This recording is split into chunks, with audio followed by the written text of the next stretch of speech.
there was a Chinese attack on Taiwan, I feel our consciences at least would compel us to come in on the side of the Taiwanese. Look, you've got a pretty thorough knowledge of what's stored in the nation's kit locker.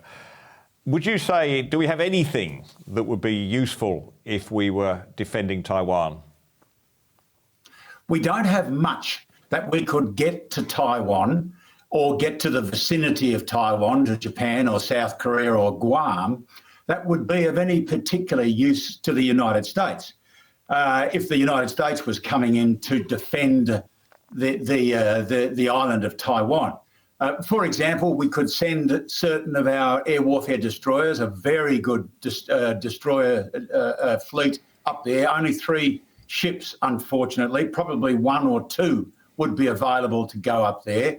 There's no point in sending troops in any shape to the area. This is going to be a maritime and a naval and an air battle. We could send some of our aircraft up there, but you'd have to ask yourself, why would the Chinese permit the Western liberal democracies to assemble from as far away as Australia or Europe extra forces in the vicinity of Taiwan, which complicates China's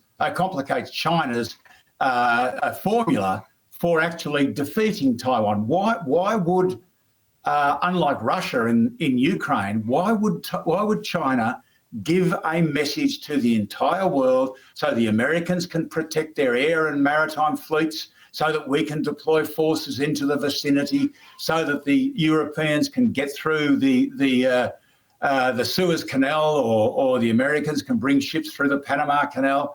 All of this doesn't make sense. That's why in the book that I wrote, I say there's a dozen different ways this war might start. But it seems to me the most logical way it would start would be with a surprise attack. Look, I think one of the things you do in this book superbly is to separate fact from fiction. If we were to judge US capability from the movie Top Gun Maverick, which I thought was a terrific movie, we'd think they're doing pretty well, right? The US does have some outstanding, highly sophisticated fighter aircraft that were deployed to great effect in Afghanistan. But the F-18s in Top Gun Maverick, they're an advance on the F-14s in the original 1986 movie. Yet I suspect it'd be a very different story if Tom Hanks and his team had to face air-to-air missile capability in China, right? Oh, quite correct. A totally different story. And the one thing that changes this is that fleet of aircraft, the F-15s, F-14s and F-15s, as they call them, the teen fighters, the F-22 and the F-35, were all designed for a war in Europe against Russia. Now, the distances that you've got to deploy those aircraft within Russia are much shorter.